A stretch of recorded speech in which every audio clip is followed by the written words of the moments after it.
Aloha, e komo mai. My name is Chase Keali'i Maxwell, and I have a passion for all things history. In this series, we'll discover the true history of the Hawaiian Islands, learn some useful words and phrases, and delve into our rich island history. Ohele mai kakau. Let's go!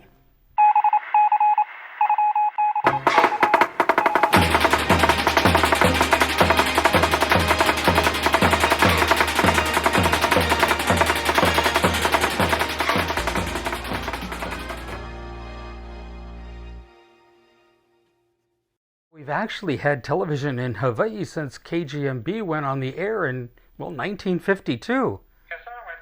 Oh yeah, it's in color. Yes. Well, mahalo for calling. On today's adventure, we are going to talk about the settlement of Hawaii. So buckle up and let's get started.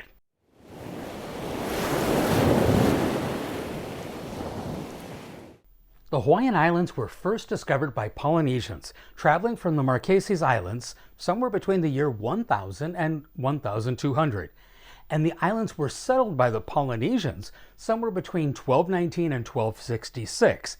Although, because no one on those voyages is alive today, Kimo, that doesn't seem right. Those years are only estimates and vary by publication. These voyagers were adept at following the stars, watching ocean currents, and being at one with nature. They brought with them chickens, dogs, pigs, as well as coconuts, bananas, and the ever-important taro, which would be made into poi, a staple of the Hawaiian people, and wallpaper paste for certain others. Kidding. Remember when I mentioned that we'd meet some truly awful people? Well, that moment has arrived. In 1778, British explorer Captain James Petunia Cook discovered the Hawaiian Islands. You know, the ones that were discovered about 500 years before, and that the Spanish had discovered several years before his discovery? Silly facts. Now, I've heard it described this way. You're sitting at home, you're watching Jeopardy when someone you don't know bursts through your door and tells you to get out. They're taking all your stuff, including that easy bake oven that you got for Christmas. Now, you're out on the street with nowhere to go, and they can't help themselves. They decide that you should only wear what they wear, only speak the language that they speak, stop watching Jeopardy, and only worship their God, not yours. Oh, and for God's sake, put on some damn clothes and stop all that crazy dancing. This guy, Captain Cook, is a real piece of work and goes on to name the islands after his man crush, the 4th Earl of Sandwich, hence the reason we were known as the Sandwich Islands. Now, he leaves the islands, and when he returns to Hawaii in 1779, this time it's Kealakekua Bay on the Big Island. Now, because he was in a big fancy ship and because of the voyage route, some Hawaiians believed that he might embody the spirit of Lono, a very important god, the god of peace and abundance. Well, that's not going to last. So Captain Jimmy leaves, then his ship breaks, then he has the audacity to come back and steal some wood for repairs. Well, needless to say, tensions flare. Now, in response, and figuring out that he's not a god, a group of Hawaiians steal a royal longboat, and Captain Dumbass, am I pronouncing that right? Dumas? Decides that he's going to kidnap the king. Bad idea.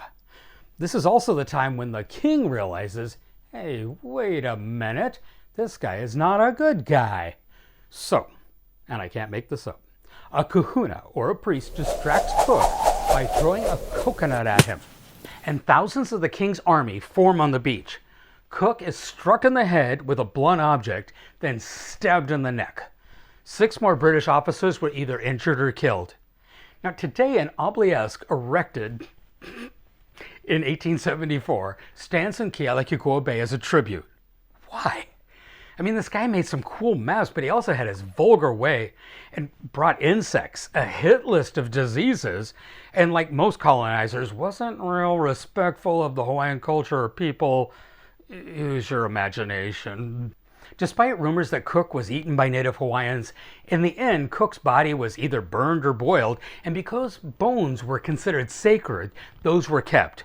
Now, some of the bones were returned to Cook's crew when they made a stink. Now, we'll have more on colonizers in upcoming episodes. They have quite a lovely legacy. And on our next adventure, we're going to talk about Hawaii's people and languages. It's time for the word of the day. The word of the day is mahalo. Have you ever heard the word mahalo? Well, it means trash. What? Wait a minute, Chemo. Let me explain.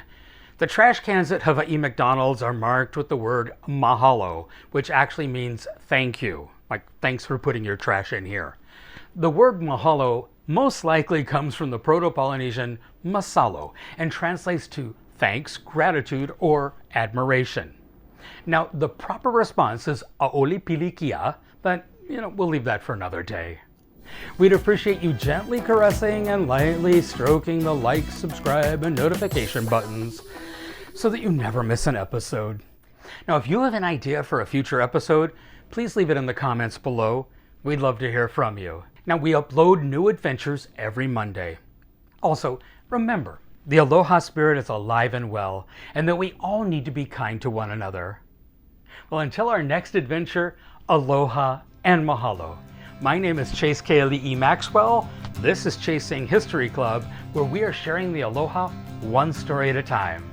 A hui ho, until next time. When she stopped